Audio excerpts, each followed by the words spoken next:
তৃণমূলের কোনো অস্তিত্ব নেই এখানে। আমাদের গ্রামে দুটো বুথ আছে, একটা বুথে 7টা লোক বসছিল তৃণমূলের, আর একটা বুথ থেকে 17 জন লোক বসছিল।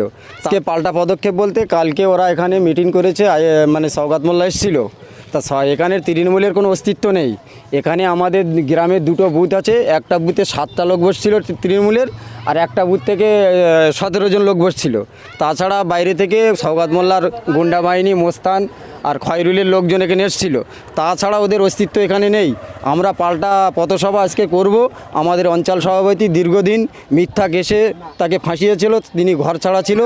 আজকে তানার বেল্ট পেয়েছি আমরা, তাকে নিয়ে আজকে আমরা আমাদের গ্রামে একটা পথসভা করব। লোকসভা ভোটের আগেই কি তাহলে ফের আবার সে ভাঙড় উত্তপ্ত করার জন্য বাইরে থেকে লেটেল বানিয়ে ঢোকাচ্ছে সকল? অবশ্যই ওনার তো মানে উনি একটা খুনি, উনি একটা যেদিন থেকে ভাঙড়ে উনি অবজারভার হয়েছে সেই দিন থেকে ভাঙড়টা পুরো অশান্ত রেখেছে। ভাঙড়ে শান্তি ফিরতে দিচ্ছে না। ওনার মতো লোক ভাঙড়ে যতদিন থাকবে ভাঙড়টা এইভাবেই যাবে।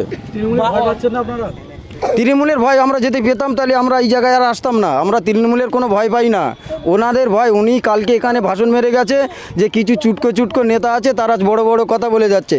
তা উনি যদি অত বড় নেতা থাকে, উনি আবার বলে আমি ওয়ান ক্যামেরায় বলছি। তা উনি ওয়ান ক্যামেরায়, উনি ক্যামেরার বাইরে যেগুলো করছে সেগুলো ক্যামেরায় এসে বলুন না। আমরা চুটকো নেতা, আমরা কাটমানি খেয়ে রাখিনি, মানুষের মেরে রাখিনি, আমরা মানুষের ক্ষতি করে রাখিনি। আমরা যে আমাদের বডিগার্ড বা আমাদের মানে বিভিন্ন রকমের পুলিশ প্রশাসন নিয়ে আমরা ঘুরি না, ঠিক আছে? ওনার অত ভয়টা, উনি সব বডিগার্ড ছেড়ে, প্রশাসন ছেড়ে উনি একবার স্টেজে উঠে দেখুক না ও সাধারণ মানুষ ওনাকে কি করে। তাহলে এটাই শওকত মোল্লার লজ্জা যে আইএসএফের শক্ত কাটিতে বাইরে থেকে লোক ভাড়া করে এনে সভা করতে? হ্যাঁ, তার লজ্জা না কি? ওদের মোটামুটি টোটাল অস্তিত্ব নেই বললে চলে, সব বাইরের থেকে লোক নিয়ে এসছে। আমাদের গ্রামে আমরাই তো জানি, আমাদের কাছে প্রত্যেকটা প্রুফ আছে। আমাদের গ্রামের মানুষ টোটাল বসেনি, ওরা পুলিশ প্রশাসন নিয়ে ওখানে মিটিং করে গেছে। তৃণমূলের বিরুদ্ধে এত লড়াই কেন? তৃণমূলের বিরুদ্ধে একটাই লড়াই, তার কারণ দুর্নীতিতে তৃণমূলে ভরা।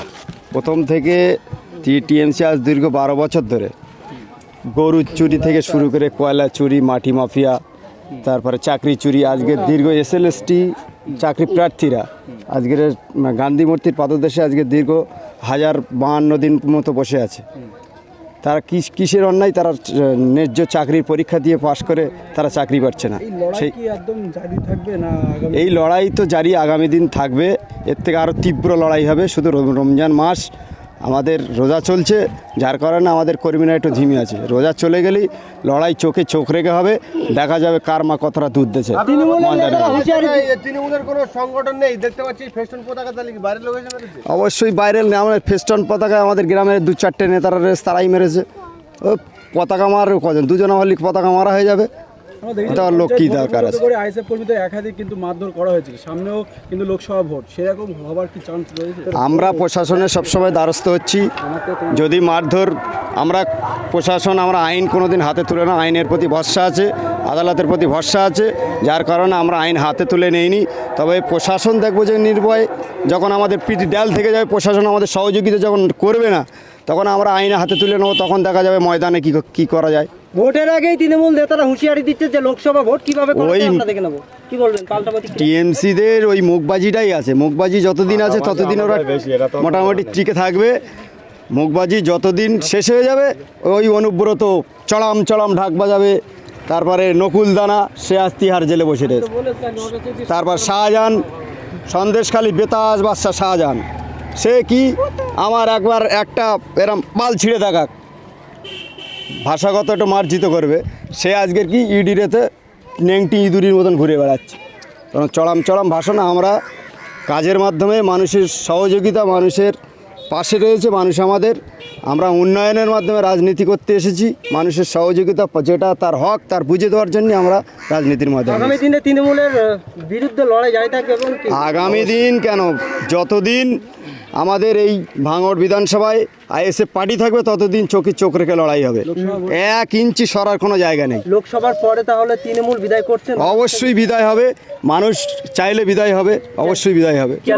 লোকসভা ভোটে যদি আইএসএফ যাদবপুরে প্রার্থী না দেয়, আপনারা কাকে ভোট? আমরা আমাদের ওপর নেতৃত্ব যে নির্দেশ দেবে, যদি বলে সিপিএম সৃজন ভট্টাচার্যকে সহযোগিতা সমর্থন করো, আমরা সিপিএমের পিছনে লড়াই করব।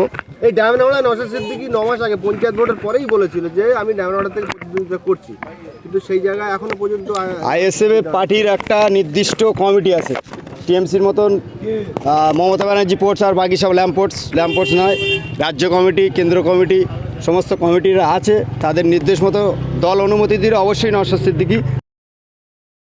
যে কোনো অনুষ্ঠানে ক্যামেরা ও টিভি প্রজেক্টেড ভাড়া দেওয়া হয়।